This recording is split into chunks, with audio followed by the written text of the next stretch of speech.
이번에 카자흐스탄에 가게 되면서 이번 카자흐스탄의 강의가 내적 치유에 대한 강의입니다.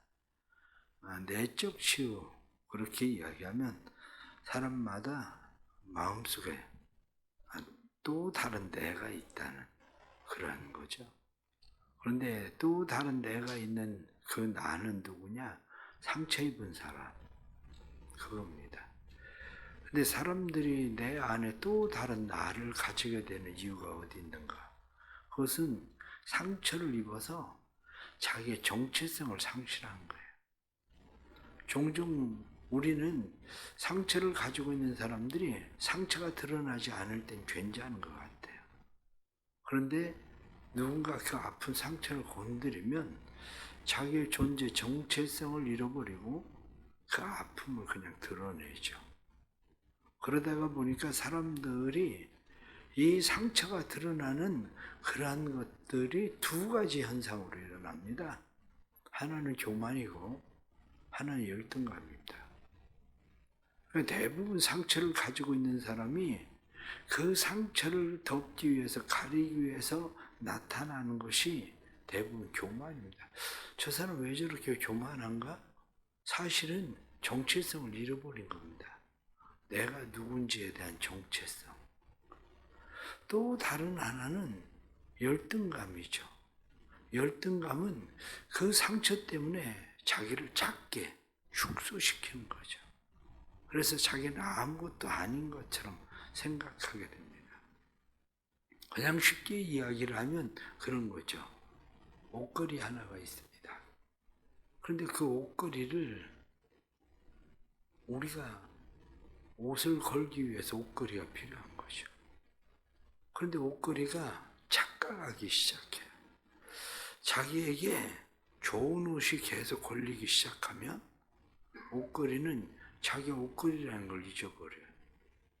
자기가 마치 옷인 것처럼. 내가 옷이 아니거든요. 아무리 화려한 옷이 걸려 있어도, 비싼 옷이 걸려 있어도 그건 옷걸이에 불과해요. 그런데 그것이 상처가 된 사람은 자기가 옷걸이라는 게 아니라 옷으로 자꾸 착각을 하는 거죠. 교만한 사람은 거의 그렇습니다. 교만한 사람은 자기 안에 가지고 있는 상처가 옷걸이라는 사실을 잊어버리고 그것을 다른 것으로 포장해서 자꾸 드러내는 거죠. 그런데 열등감을 가지고 있는 사람은 옷걸이가 자기가 왜 소중한지를 모르는 거예요. 옷걸이는 그냥 옷을 걸면 사명을 다 하는 겁니다. 옷걸이가 옷을 걸었다가 누군가가 옷을 입기 위해서 그 옷을 벗겨가면 그는 옷걸이 그 자체로 그냥 있는 거죠. 그런데 누군가 또 필요하면 거기다 또 옷을 걸겠죠.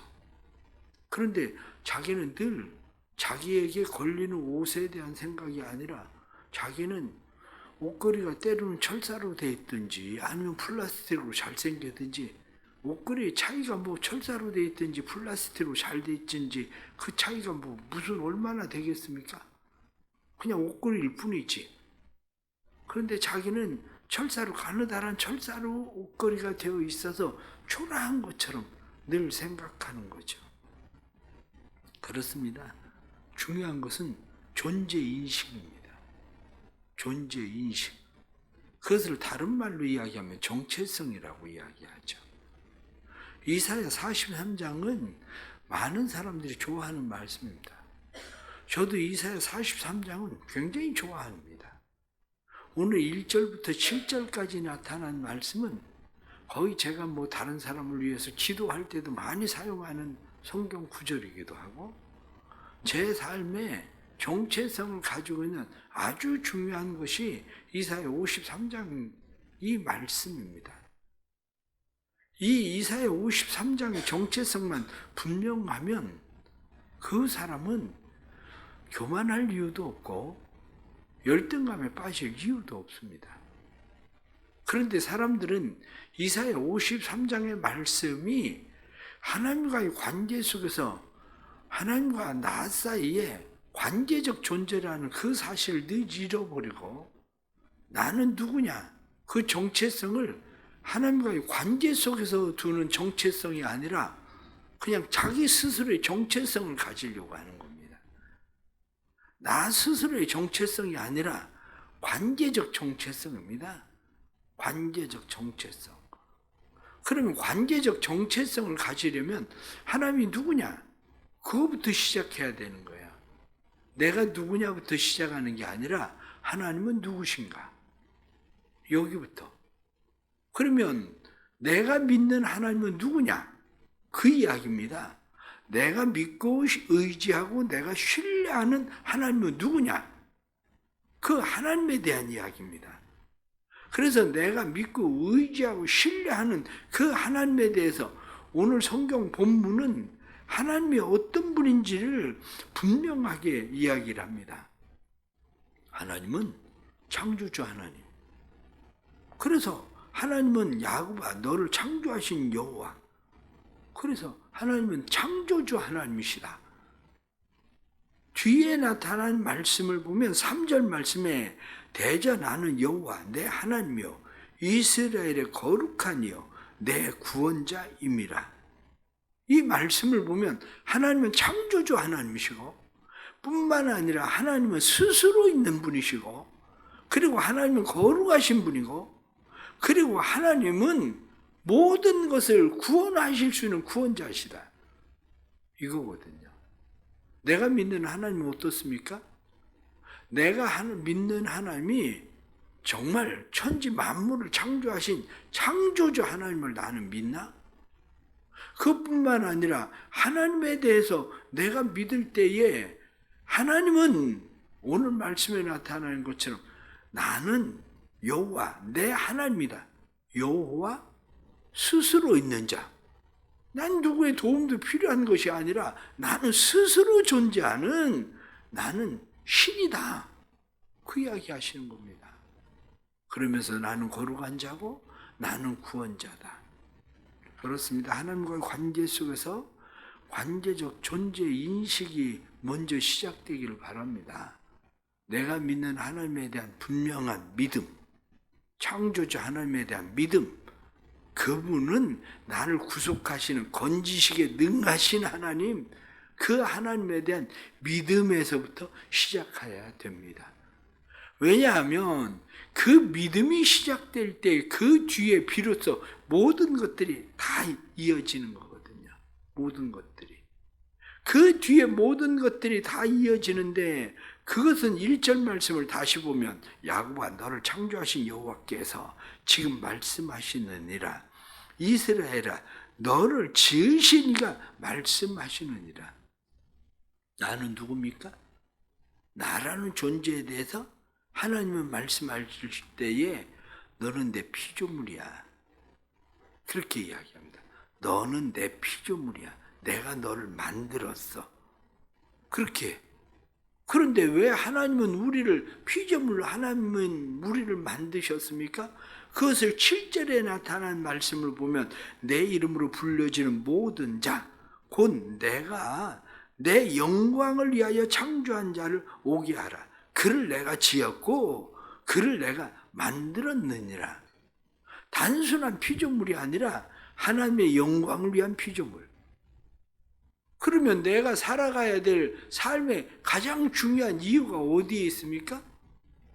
하나님의 영광을 위하여 창조했다. 이렇게 말씀하니까 나는 하나님의 영광을 위해서 살아야 될 존재라는 거야. 내가 하나님의 영광을 위해서 살아가는 존재라는 게 뭐냐? 시작할 때 말씀을 드린 것처럼 하나님이 나를 옷걸이를 만들었어도 옷걸이를 만들었을 때에 내가 옷걸이라는 사실을 부끄러워하지 않는 거예요. 내가 옷걸이라는 사실을 내가 인식할 때 언제든지 하나님이 옷을 초라한 옷을 걸든지 비싼 옷을 걸든지 화려한 옷을 걸든지 아니면 다 떨어진 누더기 같은 옷을 걸든지 그건 상관없습니다. 그냥 하나님이 필요할 때 언제든지 옷을 걸고 싶을 때 그냥 옷을 걸 수 있는 존재가 되면 되는 거지. 더 쉽게 말하면 하나님이 나를 쓰고 싶을 때에 그냥 사용할 수 있으면 그게 내가 하나님의 영광을 위한 존재지. 내가 무슨 화려한 옷을 걸어야 하나님의 영광을 위한 존재입니까? 아니면은 내가 초라한 옷을 걸었다고 해서 하나님의 영광을 가리는 겁니까? 그렇지 않습니다. 옷걸이는 그냥 옷걸이일 뿐이지 옷걸이가 옷이 아닙니다. 우리가 착각하고 있는 것이 어디 있느냐면 바로 여기서 시작되는 거예요. 사람들은 하나님이 나를 왜 지었을까? 하나님이 나를 영광스러운 하나님의 영광을 위하여 나를 지었고 나를 만들었다 이렇게 말씀하실 때에 내가 누구냐라고 하는 정체성, 하나님은 나를 어떤 영광을 위하여 나를 지었을까? 그럼 바꾸어서 이야기해 보십시오. 그러면 세상에 머리가 좋은 사람만 하나님의 영광을 위한 겁니까? 저 나사에 근무하는 사람들, 그런 사람들만 머리가 좋은 사람들입니까? 예전에 나사에 근무를 하던 사람들, 지금도 마찬가지지만 그 사람들은 거의 천재적 머리를 가지고 있습니다. 우리는 뭐 수학을 해도 루트 그러면 벌써 계산하기가 우리는 어려워요. 정말 신기한 것은 요즘은 더하기가 안 된다니까요. 그래서 컴퓨터를 아니라 요즘 핸드폰 가지고 더하기, 옛날에 외국 사람들 더하기 안 돼가지고 핸드폰 가지고 더하기하고 계산기 가지고 더하기를 할 때 저 사람들은 왜 더하기가 안 되나? 그 생각을 했는데 지금은 더하기가 안 돼. 그런데 나사에 근무하는 사람들 보세요. 컴퓨터가 없을 때 그 사람들은 그걸 머리로 계산을 다 했습니다. 그 사람들이 그러면 그 사람들만 하나님의 영광을 위한 존재입니까? 장애를 가진 사람은 반대로 생각하면 그 사람들은 하나님의 영광과 아무 상관없는 사람입니까? 그렇지가 않은 거죠. 그냥 옷걸이가 플라스틱으로 돼 있든지 철사로 돼 있든지 옷걸이가 화려해봤자 그냥 옷 걸면 옷걸이는 아무것도 안 보이고 옷만 보이는 겁니다. 우리 삶의 그 존재라는 존재 인식이에요. 정체성. 거기서부터 시작해서 하나님이 나를 무엇을 위해서 어떻게 하나님의 영광을 삼으실 것인가? 바로 그 정체성에 대한 인식, 그것이 우리에게 필요한 것이요. 그런데 하나님과의 관계적 존재라는 인식이 생기면 우리에게 놀라운 일이 생깁니다. 관계적 존재라는 것이 우리가 생기면 오늘 성경에 나타난 말씀은 우리에게 뭐라고 말씀합니까? 하나님께서 오늘 43장 1절 말씀을 보면 내가 너를 지명하여 불렀다. 너는 내 것이다. 관계적 존재에서 하나님, 내가 너를 지명해서 불렀다. 너는 내 것이다. 그렇게 말씀합니다. 그런데 단순히 내 것이다 이렇게 말씀하는 게 아니라 4절 말씀 보면 내가 내 눈에 보배롭고 존귀하며 내가 너를 사랑하였은즉 말씀을 보니까 너는 나한테 보배롭고 존귀한 존재야. 그렇게 말씀하죠. 너는 내 것이야. 너는 다른 사람들의 것이 아니라 너는 내 것이고 내가 너를 보배롭고 존귀하게 사랑스러운 존재로 난 널 여기고 있어. 바로 이겁니다. 내가 하나님의 사랑스러운 존재라는 믿음이에요. 하나님 앞에 보배로운 존재라는 믿음입니다. 하나님이 존귀하게 여기는 믿음입니다. 보배롭다 그렇게 이야기하면 가치 있다 그 말이에요. 보배롭다는 말은 가치 있다. 존귀하다 이렇게 이야기하면 존귀하다. 카베드 이렇게 이야기하는데 무겁게 짐되게 내가 너를 무겁게 여겨. 내가 너를 짐처럼 여기는 짐짝이 아니라 나는 너를 무거운 짐처럼 내가 꼭 가지고 짐 같아도 가지고 가야만 될 존재로 내가 너를 여겨. 그게 바로 존귀하게 여긴다. 그래서 다른 말로 이야기하면 존귀하다 그러면 존경하다 영화롭다 이런 말이거든요. 나는 너를 버릴 수가 없는 내게 영화롭고 내게 존귀한 보배로운 그러한 존재로 난 널 여기고 있어. 그렇습니다. 이 믿음을 가지기를 축복합니다. 지금 삶이 어떠든지 그게 중요하지 않습니다. 그건 단지 옷걸이에 옷이 걸려 있는 형태일 뿐이에요. 그런데 그 자체로 무엇이 걸려 있든지 하나님이 나를 사용하고 있으면 하나님은 나를 보배롭고 존귀하게 여기는 거죠. 그 보배롭고 존귀하게 여기는 것을 오늘 성경 말씀 6절에 나타난 말씀을 보면 뭐라고 되어 있느냐? 내가 북쪽에게 이르기를 내놓으라, 남쪽에게 이르기를 가두어 두지 말라. 내 아들을 먼 곳에서 이끌며 내 딸을 땅끝에서 오게 하며. 너는 내 아들이야, 내 딸이야. 세상에 자기 자녀를 존귀하게 여기지 않는 사람이 어디 있겠습니까? 보배롭게 여기지 않는 사람이 어디 있습니까? 가끔 있습니다. 난 그 사람들을 정신병자라고 생각해요. 정신병이 아니고는 자기 자녀를 보배롭고 존귀하게 여기지 않을 수가 없어요. 정신병이지. 그게. 그러니까 우리의 삶에 하나님께서 넌 내 자녀야, 내 딸이야, 내 아들이야. 그렇게 말씀하시죠. 그러면서 난 너를 영광스럽게 여겨. 사람들이 너를 어떻게 초라하게 볼지 몰라도 나는 너를 영광을 위하여 창조한 영광스러운 내 존재로 여겨. 이렇게 말씀하죠. 결론적으로 말씀을 드리면 그렇습니다. 결론적으로 말씀을 드리면 하나님께서 그렇게 우리를 여기실 때 가장 첫째가 2절 말씀을 보면 내가 물 가운데 지날 때 내가 너와 함께 할 것이라. 함께라는 말이에요. 함께. 5절 말씀을 보면 두려워하지 말라. 내가 너와 함께하여. 함께. 가장 첫째가 함께라는 거. 함께.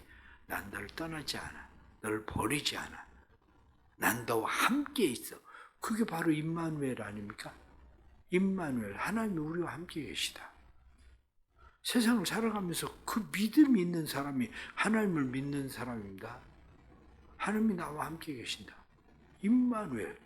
하나님은 우리와 함께 계시려고 세상에 오신 거고 세상에 오신 하나님은 우리와 지금 함께 계시고 첫째가 함께. 왜 함께 하고 계십니까?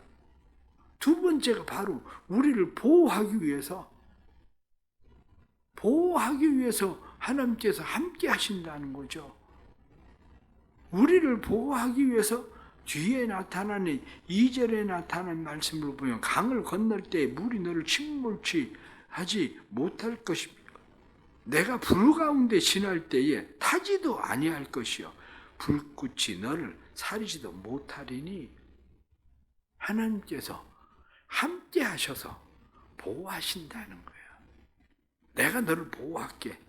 내가 너를 책임질게. 그렇게 말씀하시죠. 그런데 함께 보호? 이렇게 이야기할 때 보호가 왜 필요합니까?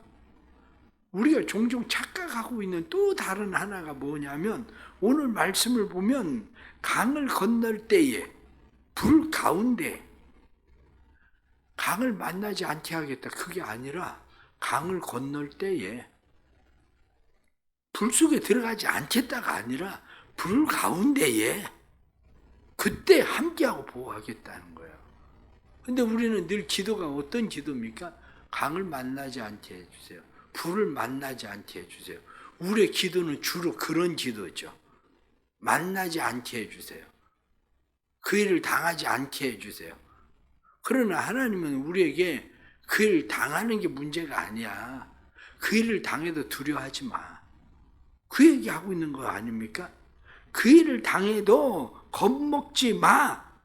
그래서 5절 말씀에 두려워하지 말라. 내가 너와 함께 한다. 이렇게 말씀하면서 물 두려워하지 않아도 돼. 불 두려워하지 않아도 돼.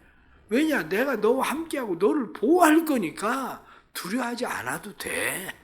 그 얘기하고 있는 겁니다. 그런데 우리는 하나님이 함께 하신다는 사실을 잊어버리니까 물을 두려워하고 불을 두려워하죠. 그럼 물이 뭡니까? 불이 뭡니까? 때로는 홍수가 나면 싹 쓸고 지나가요. 불 타면 모든 것이 싹 태워버려요. 그런데 그때 함께해서 세상 사람들이 볼 땐 다 탄 것 같고 모든 거 다 쓸려 나간 것 같아도 그렇지 않다는 거야. 하나님은 괜찮아. 그 얘기하고 있는 거예요. 괜찮아. 때로는 가난, 때로는 질병, 때로는 환난. 두려워할 이유가 없어요, 사실은. 하나님은 우리에게 뭐라고 말씀하시냐? 너 그거 그렇게 두려워하지 않아도 돼. 좀 힘은 들지. 그런데 겁먹지 마. 괜찮아. 우리에게 그렇게 말씀하는 거예요. 중요한 것은 항상 문제는 그것이 답이 없는 사람이 문제인 거예요. 답이 있는 사람은 문제가 문제되지 않아요. 아이들에겐 더하기도 문제지만 곱하기를 하는 사람은 더하기가 문제가 되지 않아요. 마찬가지로 우리의 삶에 만나고 있는 일들이 문제가 되지 않는 이유는 답이신 하나님을 우리가 모시고 있기 때문에, 그분이 우리와 함께 계시기 때문에 문제가 안 된다는 거예요. 왜 그게 문제가 안 되냐? 성경은 우리에게 뭐라고 말씀합니까? 하나님이 괜찮아. 내가 너를 놓으라고 말할 거야. 그래서 너희를 오게 할 거야. 그것뿐만 아니라 괜찮아. 내가 너를 위해서, 내 생명을 위해서 내가 다른 것으로 바꾸어서 그들로 하여금 생명 대신하게 할게. 심지어는 4절 말씀에 보면 말씀에 그렇게 되어 있습니다. 내가 내 눈에 보배롭고 존귀하며 내가 너를 사랑하였은즉 내가 내 대신 사람들을 내어주며 백성들을 내 생명을 대신하리니. 그래서 예수 그리스도를 보내주신 거 아닙니까? 우리를 고난과 환난과 모든 두려움 속에서 우리를 바꾸시기 위해서, 저주에서 우리를 놓아주시기 위해서 예수 그리스도를 보내주시고 우리를 대신해 주신 거예요. 우리는 그 하나님을 믿는 겁니다. 그 하나님을 믿을 때에 하나님께서는 내가 놓으라 그렇게 이야기한다. 그래서 6절 말씀에 보면 그렇게 되어 있습니다. 내가 북쪽에게 이르기를 내놓으라, 남쪽에게 이르기를 가두어 두지 말라. 내 아들들을 먼 곳에서 이끌며 내 딸들을 땅끝에서 오게 하며 내가 놓으라 말할 거고 내가 이끌 것이다. 오늘 하루를 살아가면서 우리의 삶에 또 새로운 믿음 생기길 바랍니다. 하나님이 누군지에 대해서 다시 관계를 정립하십시오. 그리고 관계적 믿음을 가지십시오. 하나님께 나는 보배로운 존재라는 믿음을 가지십시오. 내가 하나님의 자녀라는 믿음을 가지십시오. 하나님이 지금도 나와 함께 계시고 하나님이 나를 책임지신다는 믿음을 가지십시오. 그런데 하나님이 나뿐만 아니라 내 가정과 내 자녀들 하나님께서 그렇게 보배롭게 여기시고 책임지시라는 믿음을 가지고 다시 하나님과 새로운 관계를 설정하십시오. 그러면 우리의 삶에 하나님께서 주시는 은혜가 회복될 겁니다. 하나님의 주시는 은혜가 일어나게 될 겁니다. 우리 모든 성도들에게 이 관계적 믿음이 세상을 두렵지 않게 하는 믿음 되기를 축복합니다.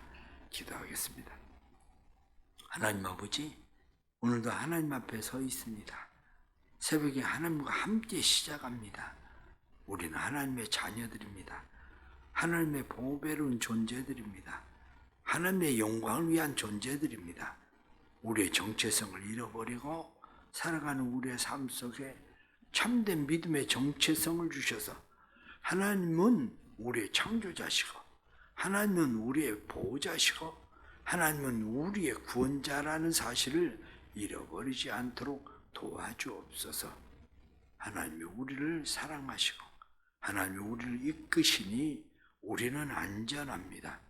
하나님의 손 안에서 안전한 믿음의 삶 되게 하여 주시고 우리가 세상을 두려워하지 않게 하여 주옵소서. 두려워하지 마라, 겁먹지 마라, 우리에게 말씀하시는 주의 음성 들려지게 하셔서 세상을 두려워하지 않고 세상에 겁먹지 않고 나를 통해 이루시고자 하시는 하나님의 영광을 기대함으로 살아갈 수 있도록 도와주옵소서. 오늘도 믿음 안에 새로운 삶을 시작하는 모든 성도들을 축복하시고 사랑하는 성도들의 삶 속에 하나님이 하나님 되심이 드러나게 하여 주옵소서. 보내주신 오이코스들 믿음으로 잘 정착하고 구원받은 하나님의 자녀들 되게 해주시고 뿐만 아니라 카자흐스탄 선교를 위해서 준비하는 일 하나님 함께 해주셔서 카자흐스탄 선교가 하나님의 영광을 위한 아름다운 그러한 주님의 뜻을 이루는 일이 되도록 도와주시고 모든 발걸음 지키시고 보호하시고 지키시는 하나님이 함께 동행해 주시는 시간들이 되게 해 주옵소서. 예수님의 이름으로 기도드리옵나이다. 아멘.